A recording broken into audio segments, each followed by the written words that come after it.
Good day and welcome to Refueled Again. Welcome to Refueled again. How's your week been? Week's been hot. It has been hot, hasn't it? Yeah. It's not been too, 40 odd degrees hot, I it's think. not been too bad. Not been too bad. Yep. I've been out. I took the Mustang out again. You took the Mustang out? Yeah. Now, last time you took it out, you didn't get home. No, I didn't. I got home this time. Well done. Drove really well. Oh. So my repairs and modifications, So everything's working? everything's working. Even the Speedo? Speedo's working? Taco? No. Taco. Still got a small little problem with the taco. So I did drive over a few bumps to get everything working again. So rather than kick it or hit it with a hammer, Yeah, I drove over a railway line. And of course, the Speedo works, that's fine, but I'm driving along and nothing else is working. So in other words, I've got no fuel, I've got no oil pressure, I've got no temperature, I've got nothing going on. I think, oh, that's interesting. And I knew I had a tacho problem because it sort of froze where it froze. And I've got to pull all that out and fix that. And anyway, then I drove over a couple of bumps, railway line. All the other gauges are back. Ford build quality at its finest. Well, I mean, it's 50 odd years old, isn't it? Like, so that, and obviously hot day, and the daily drive has gone down as well, unfortunately. Oh, you've not had another one. Yeah, got another one. Go on. You've exploded or? Yeah, more or less, yes. Holes in bonnet? No, not holes in bonnet. Bangs? So, more stuttering as one was driving. Stuttering, so it felt like it dropped the cylinder. Right. And then was obviously playing up and getting a little bit worse. And I'm thinking, well, I'm only a block or two from home. I'll just keep driving it. What's the worst that could happen? I'll blow the engine up, you know. Then It explodes in a ball of flames? Explodes the ball flames. And That's probably the worst thing to get on. yeah. So I get home, pop the bonnet, and there's smoke pouring out of the top of it. So, and whilst I'm standing there watching, I'm just waiting for the flames to ignite, you know, and thinking, where did I leave my fire extinguisher? You know, I think, well, I should unplug the battery. No, it's a bit hard to do. Like, I may as well just watch it. And if it catches fire, I'll claim it on insurance or something. But anyway, the smoke subdued down, and yeah, the coil pack on one of the cylinders just melted through. Never seen anything like it. Like, Wow. Literally melted. So we've had a couple of hot days.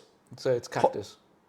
Probably. Yeah. So it's still cactus at the moment. Still cactus. I thought, well, you know, I'm a qualified mechanic. I watch YouTube.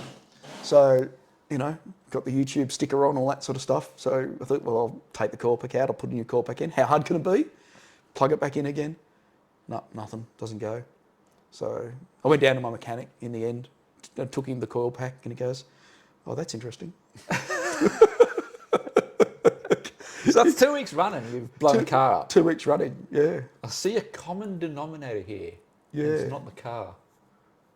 Well, no, probably not. Do you just drive around Waiting for cars to blow up. on the red line? No, not at all. Funnily, my mechanic said, did you give it a hard time? And I go, no, not overly. Well, you know the solution to this seemingly common thread that you've got going on of breaking down. Yeah, I know what you're going to say here. Like, but I like my steering wheel. Oh, well, I mean, steering wheels come off as well, but I usually like my steering wheel to stay on my cars. No, not buy a Tesla. That is, that is another option. Yep. No, my solution is to buy a Land Rover. Oh, buy a Land Rover. Oh, okay. Right. Because these Land Rovers never break down. These vehicles never break down. And I give you an example of such. An example? I was also driving on Sunday in our Range Rover. Right, okay. Which, you said, was a very hot day. It was hot, yeah. And when I say hot, record temperatures hot. Yeah, it was really hot. It was really, really hot. really, really hot. And we were cruising down the motorway here in sunny Queensland. Yep. And I passed a vehicle on what we call the hard shoulder. Okay, yes. Broken down. So you broke past, okay. And I have never felt so internally satisfied for quite some time. What did you pass? As I drove by in my Range Rover, past this little peasant in his broken down vehicle on the side of the road. Yep. With bonnet up. Yep. No flames, bonnet up, obviously. Two blokes under bonnet. One Yep. was, I'm assuming, the driver, and the other one was the recovery vehicle driver, Okay, who was yes, parked in front of him, obviously trying to work out what had gone wrong. And this vehicle was has to be a Toyota, doesn't it? A Toyota. It has to be a Toyota. Yeah. A Toyota Land Cruiser, of all things, or a Prado, I should say. Well, I mean, they are Land Cruisers, I guess. Yep. And a fairly new one. Oh dear. And it just makes me smirk, because obviously I do get a fair bit of ribbing about having a That's right. a Land Rover. You get a size 6 chubby or something driving your Land Rover down the road, knowing everybody else is breaking down. I go past the Imperious, never break down. If my God. if you want to go out back and get home again, buy a Toyota stuff. Yeah. Broken down the side of the road. Yeah. Well, I mean, that's obviously a freak. Maybe it was a different brand, like a Nissan or something, that put Toyota badges on it. That was definitely a Prado. Oh, dude. So that was literally the highlight of my weekend. Oh, was it? Jeez, you must get better hobbies, I think. There's nothing better than. There's nothing. Actually, it could be a hobby. It could be a hobby. There's nothing better than breaking down spotting Breaking down spotting. in a Land Rover in a Land product. Rover. There you go. You might start a new group sport. Might have first prize and second And prize. I got for home. whatever. And you got home. I've been driving around all day. Got home. Oh man, I got home as well, but like no car won't go steam, again. no smoke, no nothing. Once again, another successfully completed journey in the Range Rover without breaking Great. down. See. Yes. Oh well, there we go. We all learn, don't we? Just by Range Rovers. Range Rovers and a Tesla, perfect combination. Yes, because you can't afford to put the fuel in a Range Rover. Oh, What if dearie you me. swap the steering wheel from one to the other? Stop the steering wheel. Swap the steering wheel. Yeah, you probably could. When one falls off, you Just put the other one on. Yeah. You don't never know. So I guess on breakdowns, like that's not the only one. Chevrolet, the new Corvette, the Z06 Corvette in America that's come out. You know, the Ferrari, I mean, I'll call it a Ferrari competitor because, I mean, basically Corvette's gone out and built a Ferrari.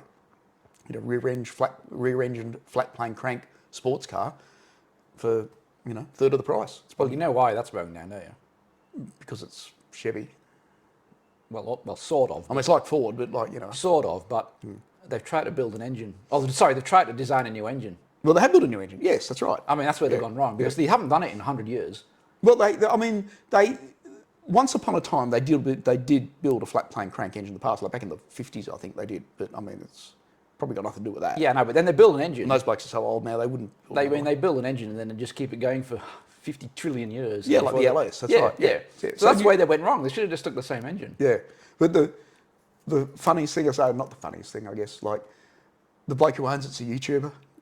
Whoops. He's driving his Corvette, you know, picked it up, will take it down on camera, first take, bang, engine gone. Oh no. So, and you can just hear it in the video, just start to clack, clack, clack, clack, and she's gone. That's never good advertising, is it? It's never good advertising, no. So I guess Chevy, when you sell your cars to YouTubers, make sure the engines are good. And you know, Or you get, just don't design new engines. or don't design new engines. You know, and you get a multitude of comments saying, oh, you know, what do they do beforehand? They do millions of burnouts. Did they run it in? The engines are semi-running anyway. You know, I mean, a brand new engine is not a brand new engine that's Never been turned started. over. No, Yeah. they're running, they're tested. Yeah. So, you know, so they So, work. But- yeah, they haven't really so designed Hank the crank in the Corvette engine department probably is on leave at the moment. gardening leave. They shouldn't design a new engine. Well, I mean, you can't keep using the LS forever, can you? Well, you can if you can't build and design Can't a build that a new doesn't one. break down. Yeah, I don't know. So maybe they just need electric motors, batteries and electric motors, you know. They wouldn't do that, apart from the fact that they lose money in every one of those, so they can't do that. Yeah, I know. Yeah, they'll be broke too. They'll be broke too. Yeah, lovely. Formula One. Formula One. I think we're going to talk about that for most of the show because it's that time of the year, isn't it? Well, we're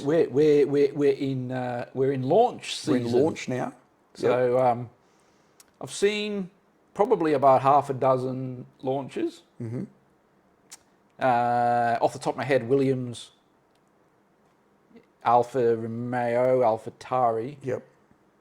McLaren, obviously, Yep. Aston Martin, Red Bull. I think that's it. I think that's. I don't know if there's been any more. I haven't seen Merc. Haven't seen Ferrari. I haven't seen McLaren. No, McLaren was today. McLaren was yesterday. today. Oh, McLaren was yesterday too. Yes. Yep. Who else is there? Don't know.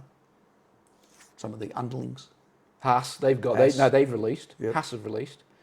So I mean, good chunk of them. Really, I think we're really only waiting for Ferrari and McLaren and Mercedes. Sorry. Yeah, yeah. Well, there's been some interesting. I mean, some of the cars looked stunning. Like some of them were great. So I watched the Aston Martin launch. So we'll talk about the Red Bull one in a minute, I guess, because we sort of predicted that last week. I saw the Aston Martin one, and it was all a big fanfare. Yep. Like bucket loads of money in that team now.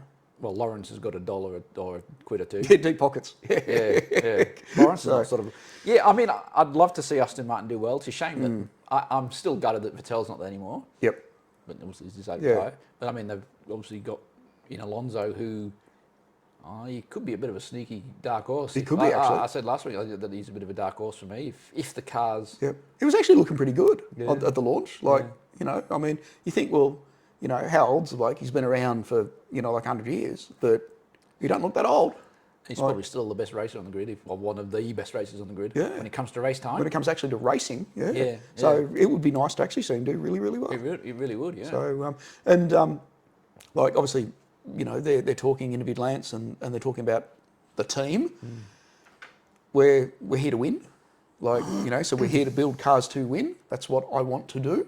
He said it might not be this year, but, he said, we've got this year, next year, and the year after. So I think, as we know, everybody has a 5-year plan to win. But it sounds like the Aston Martin are on a 3-year plan. Okay. But at least they're saying the right things. At least they're saying... Unlike McLaren. Unlike McLaren. I know McLaren are your favourite team. Yeah, McLaren are my favourite team, yes. Yeah. I'm curious. I just want to touch... I know we're going to talk about Red Bull in a minute, but McLaren launched yesterday, and they have publicly targeted 4th in the constructors. It's a worry, isn't it, that? Which is where they finished 2 years ago. Yep. And obviously last year they didn't. They didn't. I think they finished 5th or 6th. They didn't make 4th, but they've retargeted 4th again. So back to where they were 2 years ago. Yep. Is where they've targeted. What do you think about that as a goal for McLaren? Well, for anybody, but McLaren especially. Honestly, disgusted. Yes. Yeah. So I understand that. Well, okay, you may not come in and you may not beat Mercedes, you may not beat Ferrari, you may not beat Red Bull. They're arguably probably the top 3 teams that are out there. Absolutely, of course they are. But okay, so I want to set myself a goal to finish effectively second to the 3 best teams. Yeah, so I want to finish 7th. I want to finish 7th and 8th. Yeah, race effectively. Yeah. I just don't mentally understand how that doesn't affect everybody in the team, and that you don't underachieve constantly. Like, imagine if you were a business in a local town, and you come in and there's 3 other people selling the same product. I said, oh well, I'll sell the same product as everybody else. There's enough of a market for it. But it doesn't matter if I don't sell as much as everybody else. I'll just aim to sell the least amount of product. So I'll make the least amount of money. I just don't understand that mental philosophy of trying to say that. I think you can have a realistic understanding that you may not beat Ferrari, say, or you may not beat Red Bull, but to actually want to finish behind them is a completely different mindset. And it takes me back to an interview that I heard with Alan Jones. And Alan, obviously, great, he's a great Australian. He's F1 world champion as an Australian. 1980, I think it was. Yep. And love him or hate him, as people do. Like, and I sort of find this with a lot of the, number 1 racing car drivers. They'll be, arrogant, up themselves, prima donnas, narcissistic, selfish, all that comes along with it. And people will get a dose of that and it will rub them up the wrong way. And then other people obviously will be, devotees and love them. And we see that with some of the F1 drivers at the moment. And I think Alan Jones was a little bit like that. But he was like just determined with his mindset and his comments, and was unashamedly like able to broadcast that. Like, in other words, I am going to go out and obliterate everybody else on the racetrack. I'm going to go out and beat everybody else. I'm going to go out and beat my teammate. I'm going to go out and do it consistently. And I don't care what anybody says because I'm going to win. And I think if you don't have that mindset, you shouldn't be racing. And that's interesting because whether he was the fastest driver or not on the grid, you can argue whether he was or not at that time. The fact that he was targeting first publicly, and that's all he cared about, I think shows why he probably became world champion. I'd say so. To a degree. Because if he came out and said, well, if I can finish fourth, that's pretty good. Yeah, that's right. You finish fourth. Like what happens? It's like, you drive, your defensive driving course. You take a defensive driving course, what do they tell you to do? Don't look at the tree. Like, you go around the corner, you look at the tree, you'll hit it, won't you? Like, look where you want to drive. You have to target what you want. And well, there we go. Here's your life mindset course. Target what you want in life and go out and get it. Like, target fourth, you'll get fourth. So At best. So if McLaren finish fourth, it's their own damn fault. Simple as that. So I just found it a curious comment. I can understand, obviously, in the realistic world, and where they find themselves currently, based on last year, realistically, it's going to be extremely difficult this year to beat Red Bull, etc. I understand that, and all things being equal, you would expect McLaren not to suddenly come out and beat everybody. But regardless of that, I think you've still, in the public domain and even internally, I think you've got to come out and say, we're targeting first.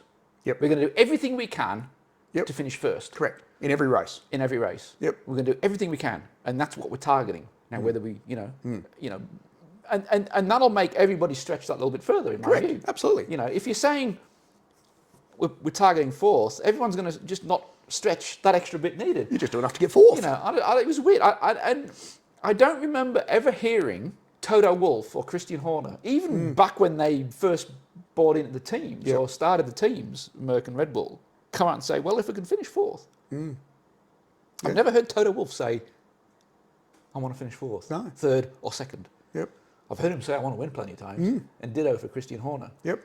Even when that's staggered. I'm staggered. So, I've said what I said about it. I've got no other words for it. Like, I'm just absolutely staggered that. So expect McLaren to finish no better than fourth. I also have heard rumours on McLaren that Honda may come back. Right. Okay. In 2026. Right. What's that? Back like the third time or something? I don't know. Like, I would be amazed if that happens after the last attempt. And obviously, McLaren and Honda weren't particularly best friends. I don't think at the end of it, because McLaren basically accused Honda of building a bucket of bolts, but then they went to Red Bull and were great. So I don't know, but I would be amazed. But so we'll see. So are we going to see McLaren Honda again? They've got Merck at the moment. I know I've heard that Honda is still building or still working on a 2026 engine design build for it. So whilst obviously Red Bull have stepped out of the picture with Honda, I know that they were still working on something. So I don't know. I just don't understand Honda and their F1. You commit or are they in or aren't they? I don't know. Maybe Honda need their own Formula One team. Well, there you go. So, which I think did they try that at one stage as well? I think they did or not. Yes, they did. Yes. Yeah, they actually did. And then they pulled out. They just pulled out the last second, and because it was Jensen Button. That's right. I thought they did too. And Rubens Barrichello. And Ross Brawn bought the team at the last minute. And there you go. Literally, eve of the season, Jensen got the call and said, we're racing. And what did Ross Brawn do? He built the Ross Brawn Formula One team, and they won the first 9 races or whatever it was. And Jensen Button went on to win the World Championship. So, and I don't think they targeted fourth. But anyway. No, I don't think they target. That's it. No, target fourth. God, help us. I guess the biggest F1 launch, Red Bull, you have to say at this stage, your current Constructors' Championship, World Champions. We started to talk about Red Bull and their launch and what was going on in the last episode. We did. And we mentioned there was some blue oval rumours floating around. And of course, who was to turn up at the Red Bull launch other than CEO of Ford, Jim Farley. Blue Oval himself. Mr. Blue Oval. Mr. Blue Oval. So you think, well, something's going on here, don't you? I think it was the world's worst kept secret in Formula One. Yep. So we've got Ford now officially in Formula One again. In Formula One. Yep. We'll talk about in what capacity in a second. Yes. But it's all lined up beautifully, hasn't it? Daniel Riccardo, America. Yep. Ford. Yep. It's just all. I just see all the pieces have been. You know, this has obviously been a while in the making. I would say they've had a while. They've gone. Yeah. Daniel Ricciardo is hugely popular in America. Ford is obviously one of the major manufacturers in America. Yep. Red Bull, the whole thing's gone ballistic in America. Let's just go America. Yeah. And and we've touched on that. Yep. And now they've got an iconic American brand. They've got a F1 driver that's hugely popular in America, who's obviously become effectively the brand ambassador for the year. Yep. And he's just, Dan's face is all over the place on the launch. Yep. Yep. Well, I mean, as I said, Dan was out taking. I mean, he was getting a bit of a rub back to home to Australia, wasn't he? He was out taking a Ford Mustang, V8 supercar around one of the tracks. He was taking the CEO out for some hot laps, and he was having an absolute ball. He's got a smile from ear to ear. The bloke, is just ecstatic. Well, I think no pressure, is it? No, it's no pressure. No, just go out and have a hoon around. What could possibly go wrong? I go out and race car, well, because he could crash, I guess. Yes. Tell the CEO of Ford. That would make the news. Jesus. Yes. Oh, whoops. Yep. I don't know whether that would affect Red Bull in any way, would it? I don't know. So, obviously, we've had Andretti push with Chevy in, and we think do you think the response has been then obviously Ford coming back with Red Bull? I mean, I probably think this has been going on for quite a while. Yeah, I think so. And I think last year's US race, where Daniel was just like the star of the show, as far as the American fans go, he's the, Well, there's a mutual. He loves America, and Americans love him. That's it. Yeah. From a Formula One standpoint. Correct. Yeah. It seems to be the case anyway. And that, I think that relationship has just gone nuts. So as you say, I think all those ducks have sort of lined up in a row. And we're going to talk obviously about, the question I ask is, what involvement are going to have with the engine development? Zero. Yeah. They're a sticker. They're a sticker on the side of the car. They're going to be a pure sponsor, from what I understand. Yep. Obviously, Red Bull bought the Honda engine plant effectively, and and all the IP and infrastructure going with it, and they brought it in house. Yeah, which is interesting because, you think, well, I mean, Ford have obviously been in F1 before, and with the same team. Go back to buddy Jaguar Ford back at that stage. Yep. But I mean, Cosworth did it then, didn't they? At that stage, which was, I guess, a contractor out. So in other words, they're building an engine on behalf, they put their own name on it. They put Cosworth. Everybody knew because they put Cosworth on it. But everybody associates that Cosworth/Ford. As a Ford. As a Ford. Whereas this one, I think, will still be a Honda engine made by Red Bull. Effectively, with a Ford sticker on it. With a Ford sticker on it. So God knows what you're going to get. But as I said, I think it's a marketing exercise. I think it's just a sticker. And I mean, Daniel's already got the overalls with the sticker on. Like he's already driving around in his race suit with the Ford stickers on board. I think they're a sponsor who just happen to be a vehicle manufacturer, but have no involvement in the actual F1 team itself. They're coming back to that old principle of what wins on Sunday sells on Monday. Yeah. And I think there's nothing more to it than that. Obviously, obviously they're putting a bucket load of money in. Oh, probably. As a main sponsor. Absolute bucket load of money in. But they'll use that then to sell trucks and electric cars. So, well, I guess Cadillac are putting money in to sell cars to old people in Florida. Ford have entered the premium car racing series to sell more trucks. Yeah. Makes sense. It does, yeah. Yes. That's where Ferrari have gone wrong, obviously. Yeah. Maybe they should have entered truck racing to sell more cars. I don't know, did Ferrari make trucks? Lamborghini make trucks. Well, they make tractors. Yeah. So, anyway. If Lamborghini entered F1, they'd sell a bucket load more tractors They would sell a lot more tractors. Then that would be a smart business decision. Yes. Yes. You know, but anyway. Because Ford don't have a car division anymore. They don't sell cars. Well, they do. They have the Mustang. Well, okay, well, park that for aside for a minute. They don't sell car. You know, they don't have a car. They don't sell many cars. They don't have any cars. They don't sell any cars. They're a truck company. Yeah, they mainly sell trucks, don't they? Yes, yeah. So they've entered F1. So they've ended up finding some more trucks. Yeah. Yeah. But it'd be interesting to see. So I did hear Christian Horner talking about the engine program as well. And I mean, it's all cloak and dagger, secret. Nobody really knows. But, you know, as I think most people know, they bought the engine, you know, development facility off Honda. Definitely. They are everything's in-house. Yeah, they are effectively another Ferrari. Yep. They design the chassis and they build the engine. Yeah. So everything's in-house. So Honda are obviously exiting from Red Bull, exiting that side, but may come in on the right hand. Christian Horner has said that they're effectively going to put up a Chinese wall so that Ford don't get any of the Honda IP, which is interesting. Yes. So obviously they are, because effectively Ford are just a sponsor. Yeah. They could, at the end of it, they could go off and do their own thing, or Yeah. sponsor another vehicle, or start a partnership with another manufacturer, and go, oh, by the way, we know all the those secrets to F1 to Honda's Red Bull's engine. Yeah. So I think that's it. So that just shows you Ford are just purely there as a sticker. Sponsor. I mean, and I'm not going to offer. There's no manufacturing partnership. No. I mean, I guess they could send up a few balloons to get over the wall.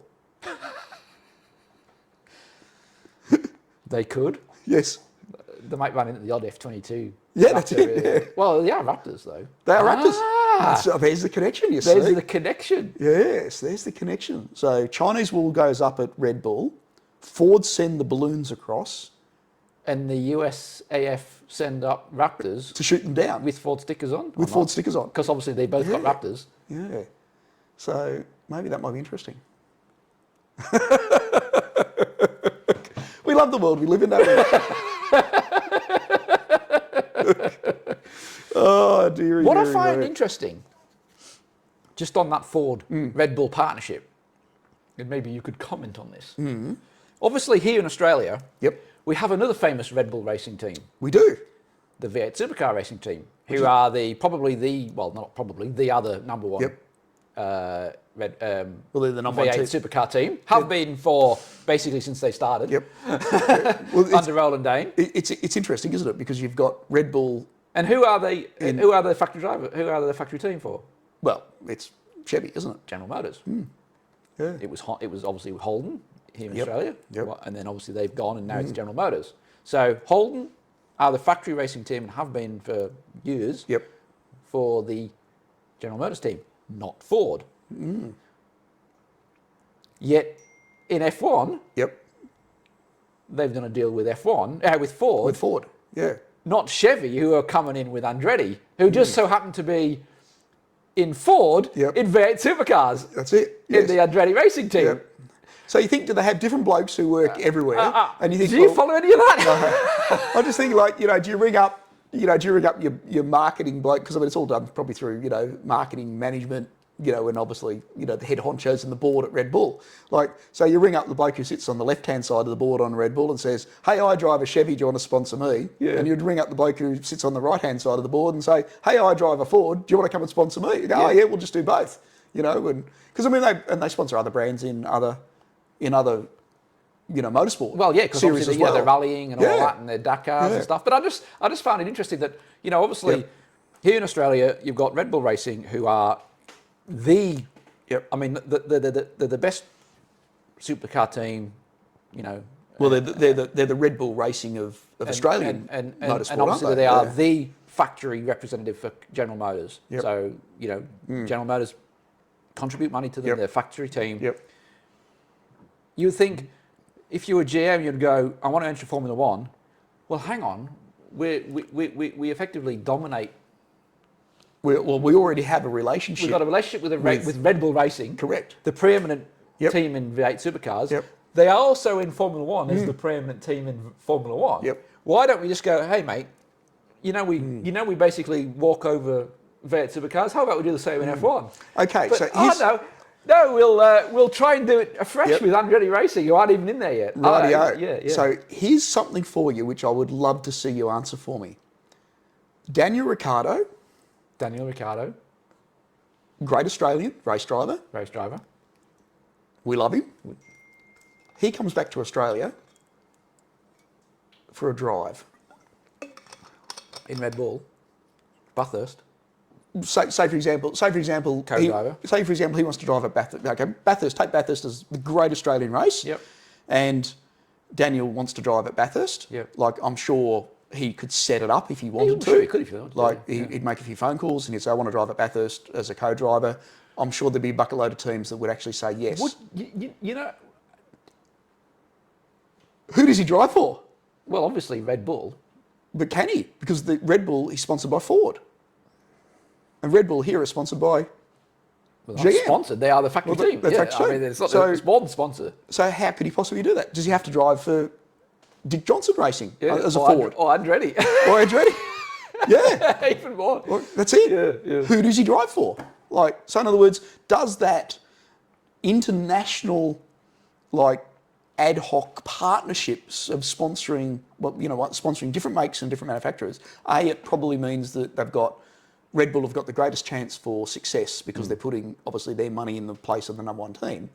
But if you get a bloke like Daniel Riccardo, how does that work here? If you're I just find that fascinating. And I would love to see it. I would actually love to see Daniel say, I want to drive at Bathurst. If you're Jamie Whincup, who is now the owner of Red Bull Racing. Yes, you bought, obviously, it was handed over to him from Ronald Dane. You'll do everything you possibly can to put Daniel in your car.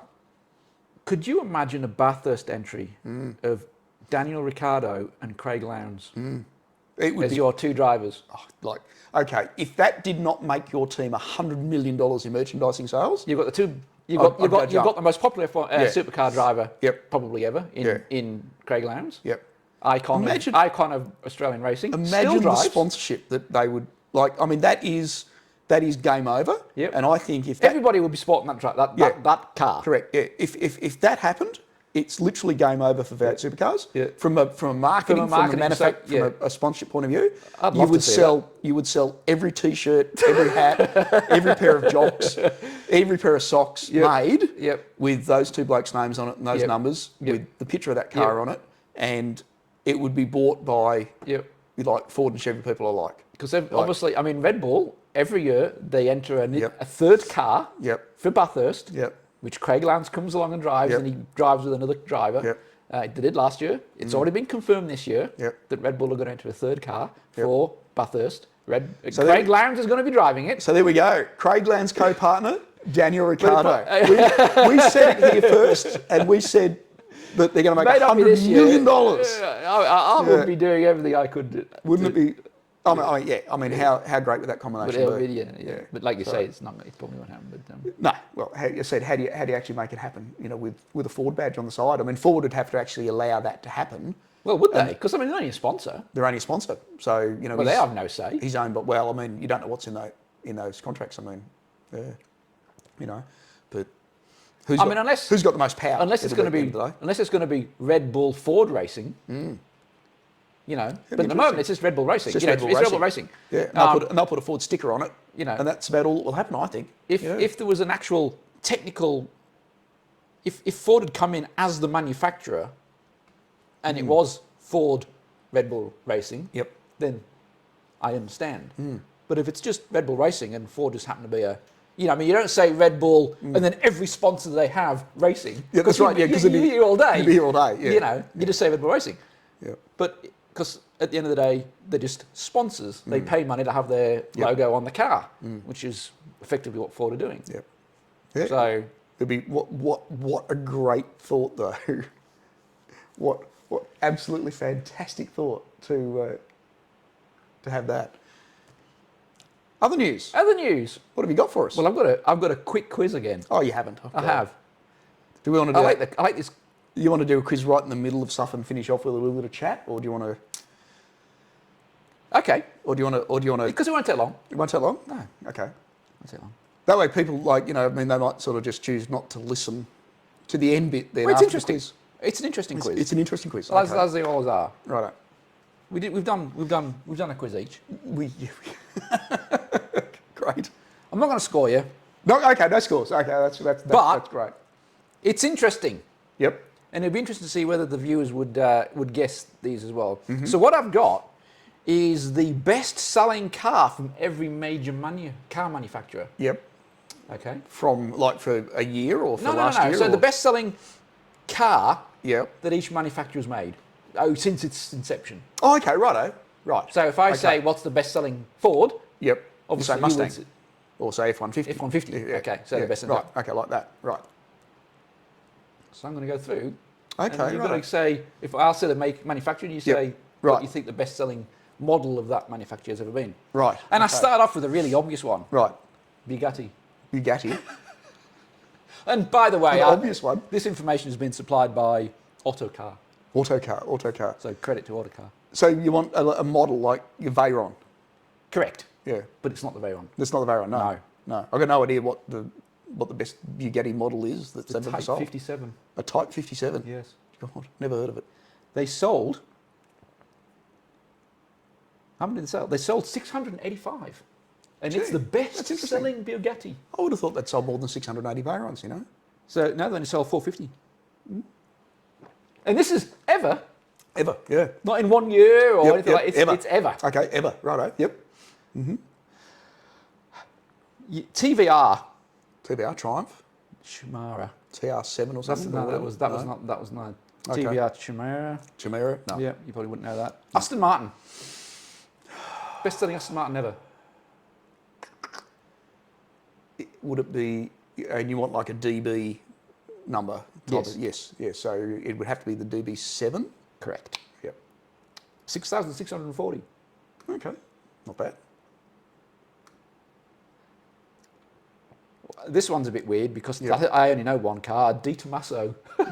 Pantera. Did you know they sold 7,000? I didn't actually know. Panteras. I didn't actually. They were a great looking car. They were fantastic. I remember one. So they had a Ford Red motor in them. Right. So this is back in the day, and I reckon this would have been, I don't know, mid 80s. We were cruising around. I lived in central Victoria, and I had a Mustang back then. I had a '66 Mustang. Shot flames out the exhaust, like all that sort of stuff. We parked had a couple of guys, had a mate with a Chev and another mate with, all that sort of stuff. And we all tended to, have all different types of cars. And we had a bloke who was just cruised along in a black Di Tommaso Pantera. And of course, everybody's jaws drop and you stop and look. And of course, he drives around and he parks. You think he's rolled up in his, Oh, you think it's a Ferrari or something? That's right. Yeah. And this is like back in the mid 80s. I mean, it was relatively new. Yeah. It had I think it had a 351 Cleveland in it. Because they're Ford powered. Yeah, they're Ford powered. 3-ton Cleveland in it. Spaghetti extractors that you can see and come out. And of course, he gets out, has a wander. I start my car up and just about blew his leg off. Never seen somebody move so fast in your life. Oh dear. Oh, so anyway, just by the by. We start off with we get on to more mainstream. I get on. Okay, righto. Yep. Morgan. Right, Morgan. It's got numbers in front of it. 444. Yeah. Alpine. God. So this was an 80s supercar. Yeah. Well, 70s, 80s supercar. Okay. No. Yeah, It was the A310. A310. Oh, of course, yes. Yeah. 11,000.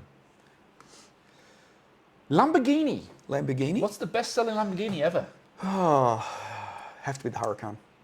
No. It's not the Huracan. No, it's the Gallardo. The Gallardo. Oh, really? Okay, there you go. 14,000. Yep. So I thought the Huracan probably would have sold more than that, being, built by Audi, more usable. Yeah, no. Yep. I would be disappointed if I was Lamborghini that it wasn't Urus.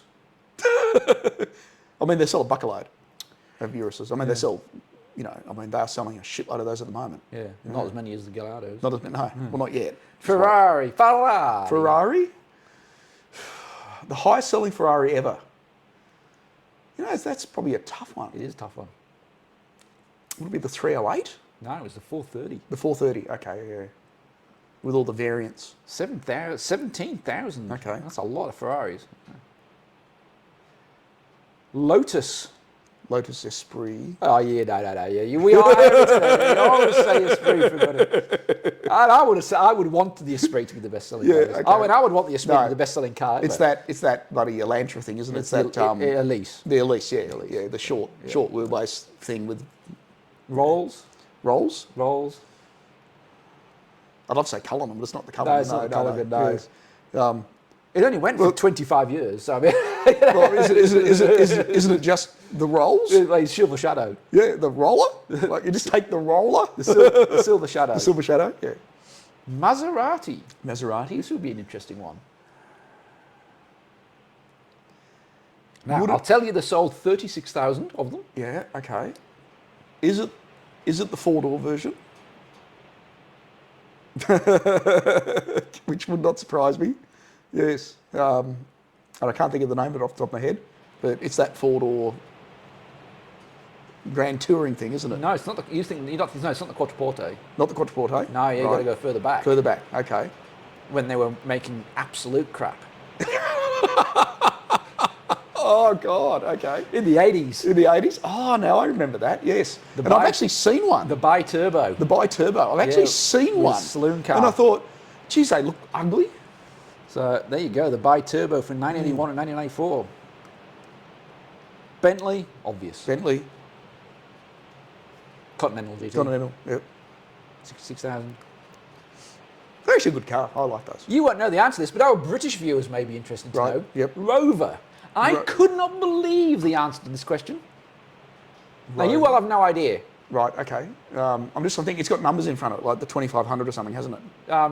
It has got numbers in it, but yeah. It's the Rover 800. Right, I was on the right. Which was the executive Rover. It replaced the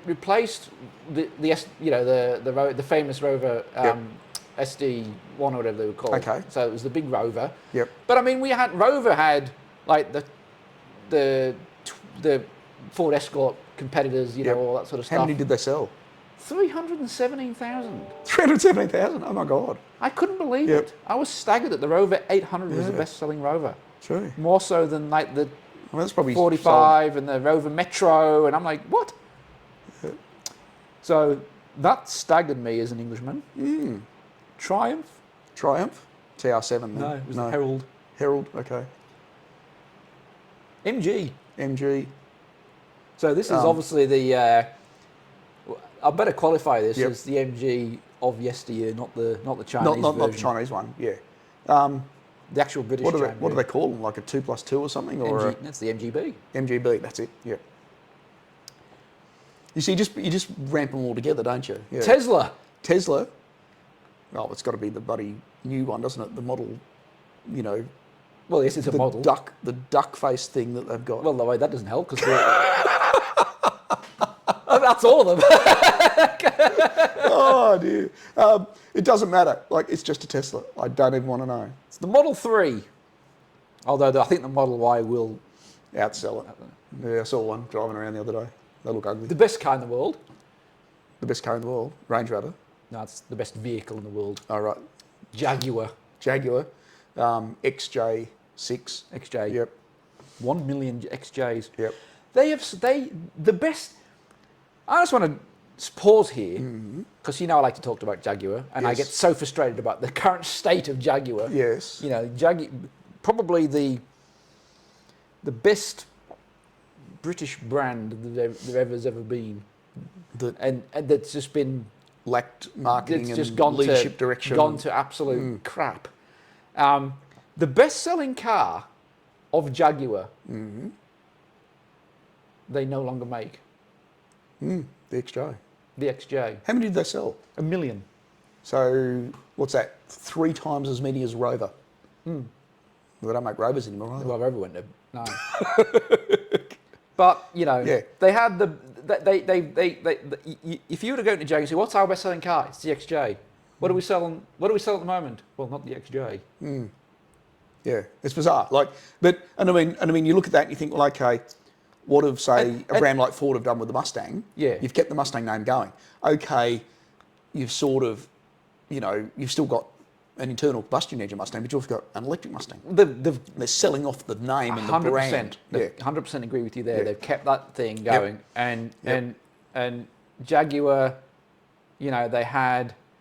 I mean, whenever you think of Jaguar, you think obviously of the E-Type, the sports car, but you also think of the Executive XJ, the saloon, or the sedan. Yeah, that's what you think of, and you know they basically stopped. They let it run out in 2018, 19, whatever it was, and they've just washed their hands about it with it. And yeah, it's interesting, isn't it? Like you just and that is, I mean, that's the Jag. I mean, that's what everyone thinks of. Jag, XJ. Yep. Brand's gone out the window. Alfa Romeo. Alfa Romeo. You'll get a special bonus prize if you manage to get this. Alfa Romeo.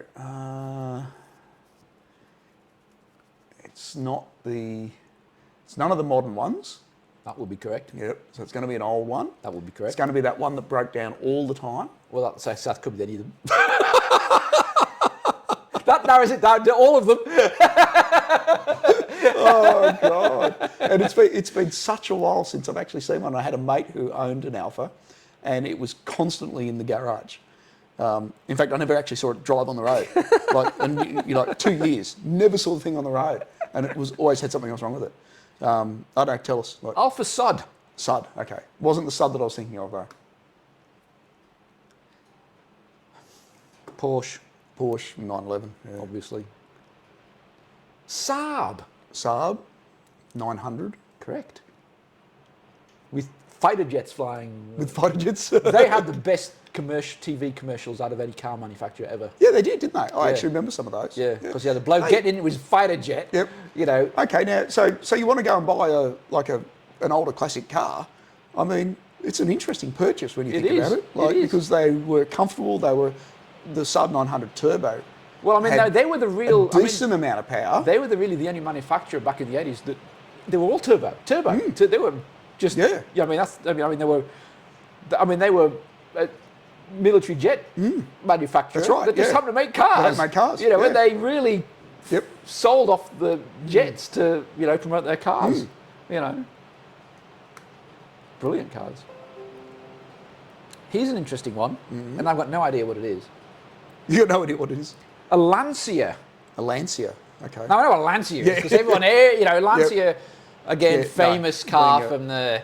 And you think, oh, Lancia, God, HF. Yeah, being like an Italian brand, like you got no idea. Intrigali, rally cars or your Lancia theme. Yep. A Lancia Ypsilon. Okay. It's a little theme. I don't know whether you can hear this, but we've just got a buzzing storm that's rolled for you. You may know this. I may know this. Being a closet American. Yep. Chrysler. What's the best-selling car that Chrysler have ever made?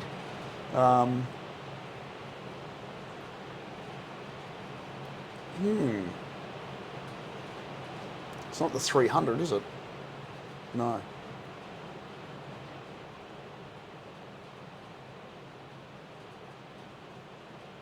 Best-selling Chrysler.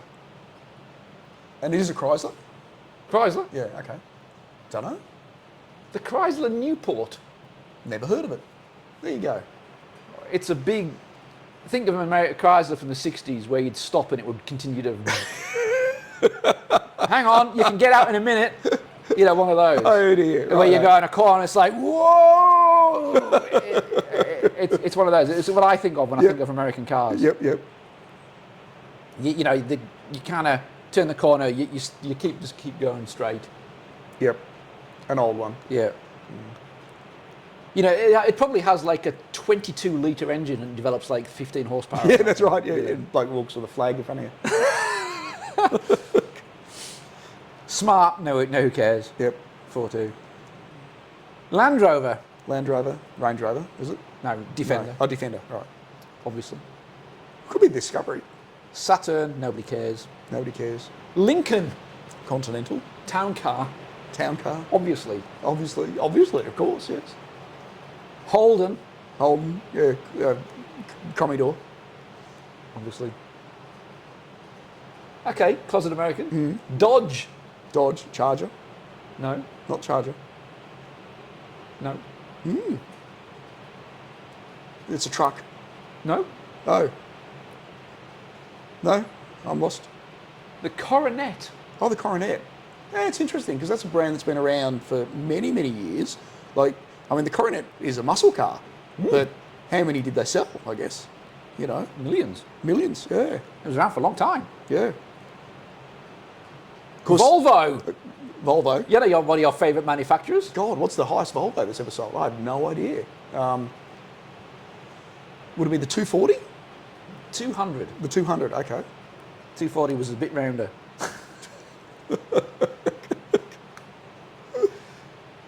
Lexus. Lexus.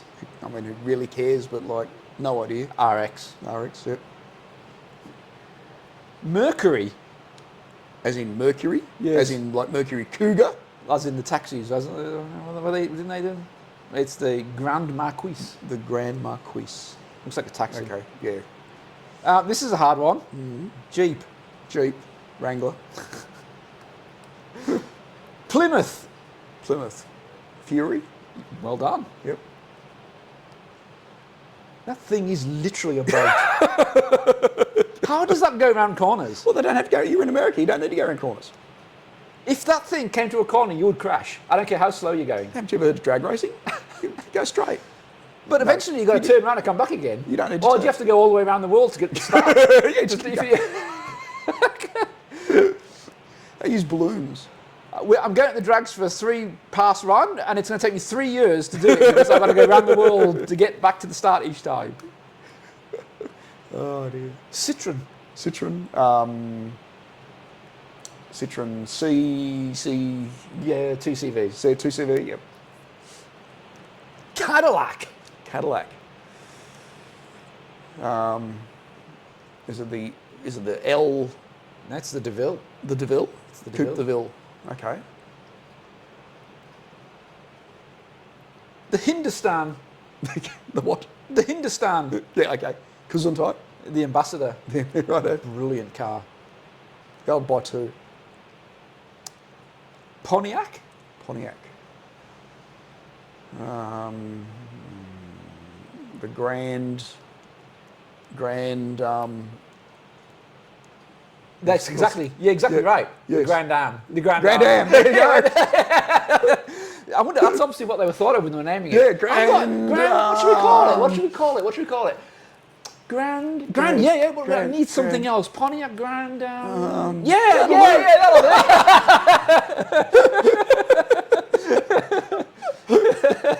God, you're testing the memory here. Mazda. Mazda. Won't be the RX-7. No, definitely won't be the RX-7. No, definitely won't be the RX-7. No, just think of a number. Think of a number. 323. No, well, you won't. Just 3. Yep. Oh, no, just the 3, is it? Okay. Nissan. Fucking hell. Best-selling car in the UK at the moment. Is it? Yeah. We had that last week. Qashqai. The Qashqai. Yeah, so it's interesting, isn't it? Like, they've sold that many Qashqais. Obviously, it's on buckloads now. They're selling bucketloads. You think? Well, I can't understand why. You think how many Nissan Patrols have they sold though, like to Australians over the years as well? Yeah, but nowhere near as many Qashqais. Yeah, obviously. I mean, you're talking about different populations here. Yeah. Like foolish British people. Yep. Subaru. Liberty. Legacy.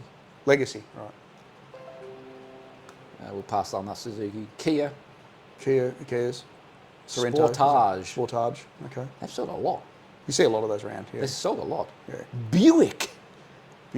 Grand National. LeSabre. The LeSabre. Okay. Another one that is never going on a corner.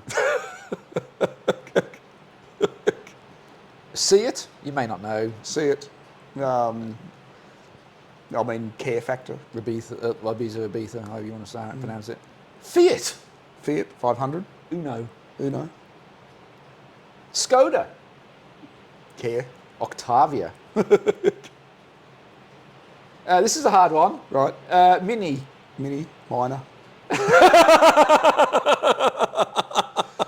The Mini is surprisingly the best-selling Mini. Yeah, surprisingly, the best-selling Mini is the Mini. Audi. Audi. Oh, it's pretty obvious. God, they've got. Well, is it? Well, I mean, you say Audi Quattro, but like, No, that's the obvious one. No, I mean, really, what? I mean, RS. Well, no, that's not a model, is it? That's a. It's a So what are the models? A4. The A4? Yeah, A4. Okay, right. Mitsubishi. Have to be a Lancia, wouldn't it? Yeah. Peugeot. Frog. 206. Oh Lord, won't you buy me A Mercedes-Benz. a Mercedes Benz? Well, they're all the same, aren't they? Well, I don't know about that. You don't know about that? I'm sure an SLS driver would disagree. As you go past in your A class. Yes. It's just the SL class, isn't it? A C class. C class, right. Even though they sold more SLs than anything else, but I don't think it's a class, is it then? Chevrolet. Not a Corvette. No, it's probably not the Camaro either, but it could be the Camaro. No, it's not. No, it's it'll be something. And I have actually driven one of these. Okay. And it was horrendous. It was horrendous? It was so bad I had to turn the air conditioning off to go uphill. Oh, really? In Death Valley. Okay, yep. When I had a car over there. Yep. So it's the one that everybody uses as a hire car. It's the Malibu. I actually think I've driven a Malibu too at one stage. They're quite bouncy inside. They're quite awful. Here's one for you. Mm-hmm. Oldsmobile. Is it the 442? No, it's the Cutlass. The Cutlass, okay. Hyundai, who cares? I'm trying to find an interesting brand something interesting. Yeah, BMW. Pretty obvious. One of the 3 Series. 3 Series. That's what it is. Here's an interesting one. The Lada. Lada? It's not the Neva. No. It rhymes though. It rhymes though. Lada. With Lada. No, with Neva. Oh, with Neva. Oh, God. I don't speak Russian. Riva. The car. Riva, yes. Lada Riva. Honda. Speaking of Honda. Civic. Volkswagen, obviously. Beetle. It's going to be the Golf. Oh, what about the Beetle? But was that just because they didn't call them Beetles? They've sold more Golfs. Sold more Golfs than Beetles. Okay. Oh, wow. Yeah. I wouldn't have thought that. Ford F-150. Yeah. Toyota. Last but not least. Yeah, it's an interesting one. It's got to be Corolla, doesn't it? Got to be the Corolla. Yeah. So there you go. The Corolla just happens to be the largest best-selling car in the world. Ever. In the world. Yeah. Unfortunate At people. 46 million cars. I guess they don't break down though, do they? No. They win the reliability test and they don't break down at all ever. Ever. Yes. So they've won 2 gold medals now, the Toyota Corolla. Most reliable car. And selling most of. Can't really argue with that, can you? No. I wonder how everybody else did on that. Yeah. I mean, speaking about obviously new cars, I guess what you don't see as a car enthusiast, you don't see manual transmissions. I don't see many transmissions either. No, they've got out of fashion. They have, yes. Yeah. Cars with manuals anymore. Like, I don't know whether it's a good thing or a bad thing. Like, you know. As car enthusiasts who like to drive, I mean, I still own a manual. Obviously, I've got a manual in one car. You've still got. You might. Actually, got a manual in 2 cars. You may even have one with a transmission. Is that old? But no, I mean, it's interesting, isn't it? You could probably sit down and think, which manufacturers still make a car that's manual? And I bet they're getting smaller and smaller. They're getting smaller and smaller. So and the list Motor Trend are actually having a look at this. So the information is not from us, and it's obviously not complete because they haven't taken cars from all over the world. But they've only come up with a list of 30 cars left with manuals. Wow. Like, and you think, well, 30 is a lot, but I mean, realistically, they're only looking at. Well, you think how many cars there are. Yeah. This is obviously models, thousands, and I mean they've come up with 30. Yeah. Your Toyota Corolla obviously is in there, but Toyota makes 2 or 3 cars with manuals, and then you think, well, Subaru, there's only a couple of models WRX with manuals, and that obviously Porsche, the 911 with the manual, and and the Boxster and that sort of stuff. But there's very few cars now with manuals. Wow. So which is interesting. Things like your Mustang, your Challenger, your Camaro all have a manual, but obviously, They're a dying breed. Do you know the sales ratio between manual and automatic Mustang? No, I'd say more sell automatic than. I would say it would be massively more. Massively more. And I mean, that when you look on the classifieds at Mustangs here for sale, I would say 90% of automatics. Yeah, you list it for sale and you say rare manual. Yeah. So because you're actually only appealing to that enthusiast who wants to buy it. Yeah. And look, if we look for a new car at the moment to buy, and you want the wife to drive it and all that sort of stuff, she says, don't buy a manual. Yeah. I don't want to drive a manual. How long it'll be before that list is transmission of any sort? Well, that's the other thing. Yeah. When does it actually become rare to even have an even not a gearbox? Rare to have a gearbox in it. Yeah. So I mean, they've missed out some obvious ones. I mean, we get a swag of Australian cars, Toyota Hilux, all that sort of stuff. And four-wheel drive high utes. Luxury. Yeah, the high luxury. And four-wheel drive utes and things like that here that have manual transmissions like in them as well. But they're getting fewer and fewer, and I just think that's, it's the death of sports performance motoring, really what it is, Well, where I back in my homeland of Englandland, the homeland of England, Englandland. Nearly every car was manual. I want to talk about another fellow Englander in a moment, and we might close the show on our talk about a fellow Englander. Okay. Sorry. Nearly every car. Yep. That I was manual. Very rare to have an automatic. Yep. I grew up manuals. Automatics were reserved for the luxury. That's right. Yeah. Yep. End of the market. Yep. But pretty much all cars were manual. Yep.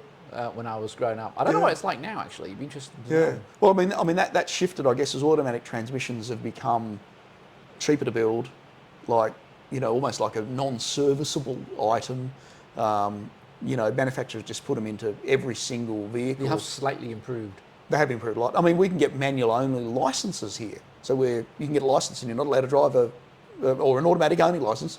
You get a license, you're not allowed to drive a manual transmission. Oh, that's just crazy and bizarre stuff. But there are people that have never driven manual cars and never will. Yeah. They just never will. Never will. They think, I don't really understand how to drive, so I'll just buy a car that does everything for me. Yeah. And I mean, this is really the start. I think we were talking about it a while ago. It's the start of the car's automation, isn't it? Yeah. They'll all drive themselves. It's already here. It's already started. So but really, really, really interesting. So from that point of view, who is this Englander you referred to? Well, I've got a few things coming up for next one, but as I said, we'll close on our fellow Englander. There's just been a report of dozens of cars that have been found in Europe, in a barn find, and you just won't believe them. So we might cover that next time. We spoke a couple of weeks ago about Mr. Clarkson, about our famed Englander, who in my opinion should run for, Prime Minister over there. You should run for World President. You should run for World President because, I mean, let's face it, who doesn't love somebody who just doesn't say what they like? There's been a documentary released about Jeremy Clarkson, which I actually watched this week, and I actually found it fascinating. So they're sort of thinking, will he ever be on television again? What's the result of obviously what he said? But they covered his career right back from the first episode, from when he started, and basically, got in, and you watch the first, and I've seen a lot of Clarkson stuff because it's all available on YouTube. Old stuff. Well, even before Top Gear, and how they obviously got into it, and he started by writing a column. He was introduced to somebody who was in Top Gear. He said, I reckon this bloke will be all right. We'll get him in, and he does his first segment on the car, which was all, this is BBC, and I'm wearing the suit and the tie, and I've got to say the right things. And I have incredibly fuzzy hair. Yes, and I have incredibly fuzzy hair. That's it. And then, by the time it got to the second time he presented, you started to see a little bit of Clarkson come out.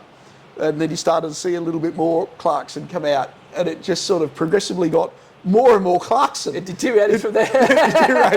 About, not every car's right. This one's utter crap. And then they went over, they were launching, I think, it must have been the French Riviera, Monaco, Nice, through there.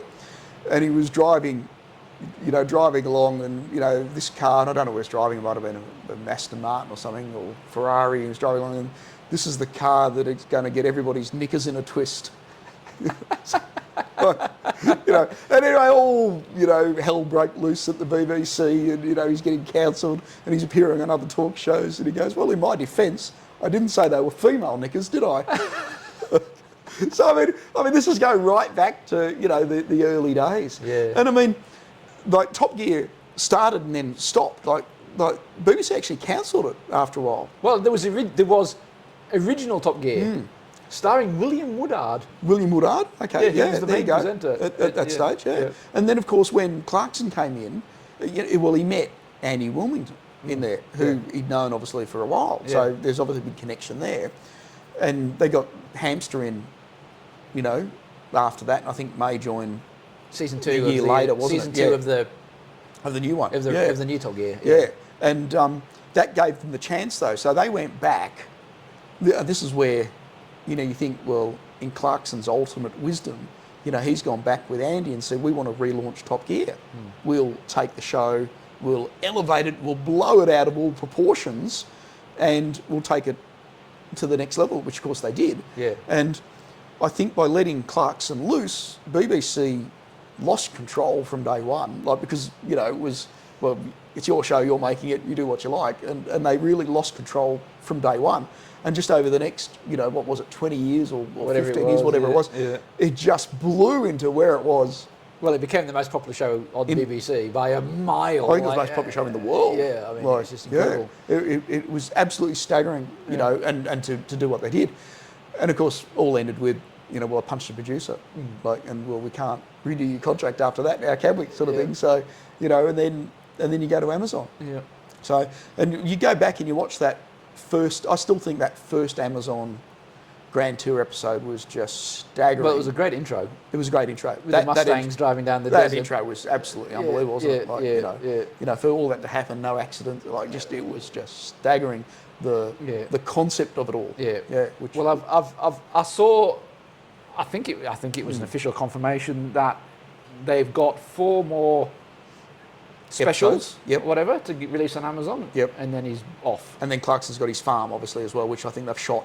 Season 2 and Season 3? Yeah, they've shot that as well. And then he's basically fired after that as a result of obviously what he said. Right. So, okay, you take a bloke who's been on and off television, who's said various things that have been controversial, one after the other, year after year, and it's inbred into his DNA that I'll just say what I feel like, and if I get away with it, it's funny, and if I don't get away with it, well, we'll run the gauntlet and the consequences later on. But I've made, $1 billion obviously so far, so it really doesn't matter. I reckon the bloke will be back. I reckon that... Who will take him? Well, I don't necessarily know whether it'll be who'll take him. I think it'll be how can you not afford to actually get him up in front of somebody again, because I don't think it necessarily divides a nation. I think, obviously you're always going to get something that he's going to say, and I mean, he's offended car manufacturers, he's offended prime ministers, he's offended countries, as well as individuals. Yep. I don't think there's any reservation for what he actually will say, but I think that's what makes him, a bankable character, and I bet you that you'll see him back.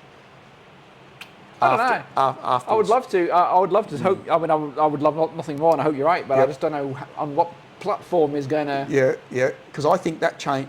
And that's where I said I think platforms will continue to change. I think the nature of comment and thoughts and acceptance will obviously continue to change. Yeah. Obviously, we live in a PC correct world, and I think obviously we're a victim of that at the moment. Yeah. And look, what he said. So out the door. I think in 2 or 3 years' time, people have forgotten that, and you think, I really want to see Clarkson for who he is, and he's such an outrageous character that, I just can't see him not being, involved in something going forward. Yeah. Netflix, Netflix, yeah. If you're interested, Yep. Sign up, Jeremy. Yep.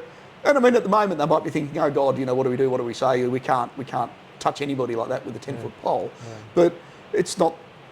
It's not the worst thing it's not the worst thing that's been seen on television. No, it's interesting. I mean, like you say, he insulted whole countries and Yeah. not that long ago and didn't get fired for that reason. But now you insult one person and you're gone. So obviously it's the ease of which one can be now offended has got easier. Yes, that's right. Yeah, so we look at over the years. Yep. To the point now where you get fired for offending one person. But yeah. we So you shall think? see. So do you think that obviously they're looking at? I mean, I can't see how as a business you can't say, well, the bloke's making us $100 million a year, or $1 billion, you know, whatever the number. I mean, you'll never ever know what the numbers are because nobody ever knows. But you say, well, okay, if the bloke makes us $100 billion a year in subscriber income because of who he is, we don't care. We'll put up with whatever he does. We'll slap him on the wrist every now and again, and it's good television because we want to see him, and so does everybody else. Like, from that point of view, I agree with you. But I think there's other forces that may be at play. Yeah, absolutely. That override that. Yep. There's a whole woke Hollywood shit that goes on. Yep. So, I'll say it, and I don't care, and you can comment below. That unfortunately is currently the driving force. Yes. Of what happens. Yes. Over and above just simple business, simple numbers. Yeah. But I think that at the end of the day, he'll be back in some format, and I hope he is. So done. But interesting documentary. Go and watch it. So it was and they left the same question, like, you know, will you ever see him again? Won't you ever see him again? Where did you watch it? It was on YouTube. It was on YouTube. Yeah, it was on YouTube. So it was a British, like a British documentary that was done on him, which was from day one, the start to really a couple of weeks ago. I better go and watch it before it gets taken down. Yeah, you better go watch it before it gets taken down. Yeah.